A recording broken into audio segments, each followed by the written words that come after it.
प्राचीन भारत, जहां जंगलों के बीच एक गुरुकुल में जन्म ले रही थी, एक ऐसी मित्रता जिसे दुनिया सदियों तक याद रखेगी।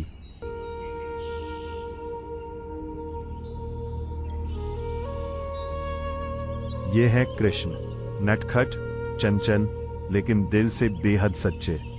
और ये है सुदामा, शांत, सरल, लेकिन सच्चे दोस्त। दो अलग स्वभाव, लेकिन एक ही दिल, यही थी उनकी मित्रता।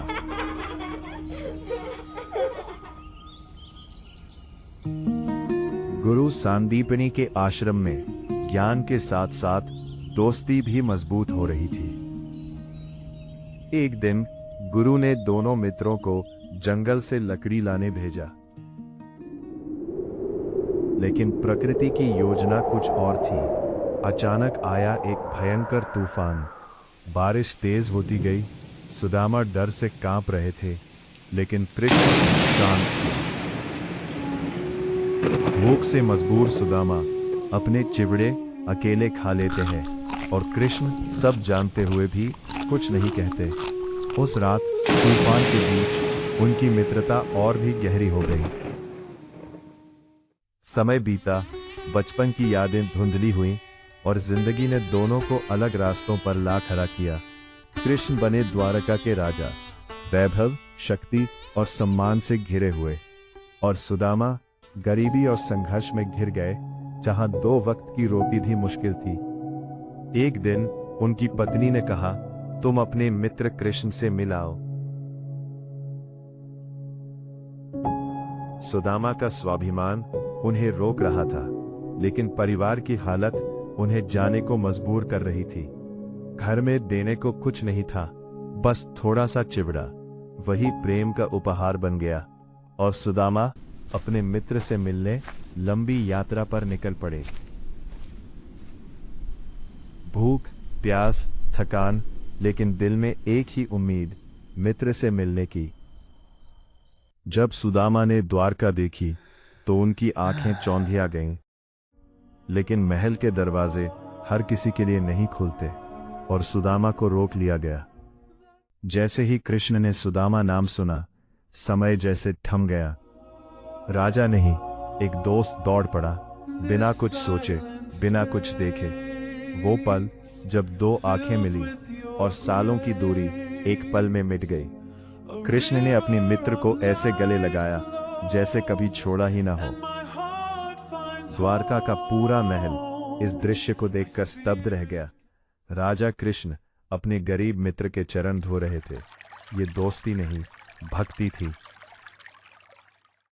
सुदामा इस वैभव के बीच खुद को छोटा महसूस कर रहे थे, लेकिन कृष्ण के लिए वो आज भी वही बचपन वाला मित्र था। कृष्ण ने मुस्कुराकर पूछा, मित्र, मेरे लिए क्या लाए हो? वो चिवड़े कृष्ण के लिए किसी राजभोग से कम नहीं थे, क्योंकि उसमें था सच्चे प्रेम का स्वाद। उस रात सुदामा महल में थे, लेकिन मन अभी भी उसी सादगी में था। कृष्ण ने कुछ कहा नहीं, लेकिन अपने मित्र के लिए सब कुछ दे दिया। सुबह हुई और सुदामा खाली हाथ लौट पड़े, बिना कुछ मांगे। लेकिन इस बार उनके चेहरे पर सुकून था, क्योंकि उन्होंने अपने मित्र को पा लिया था। जब सुदामा अपने गांव पहुंचे तो उन्हें अपनी झोपड़ी ही नहीं मिली।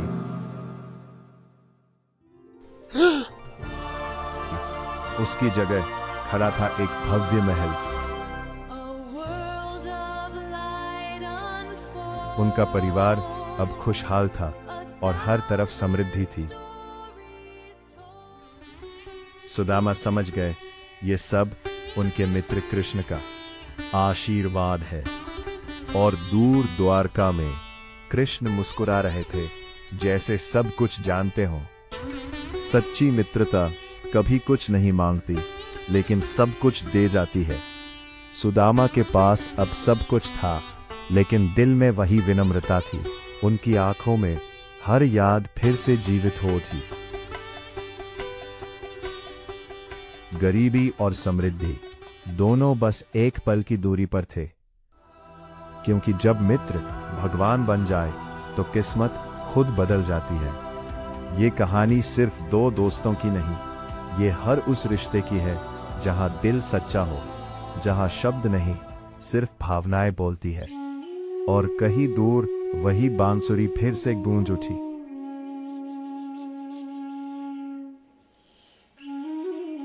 वो दोस्ती जो समय से परे थी आज भी जीवित है, क्योंकि सच्ची मित्रता कभी खत्म नहीं होती। सच्ची मित्रता अमर होती है।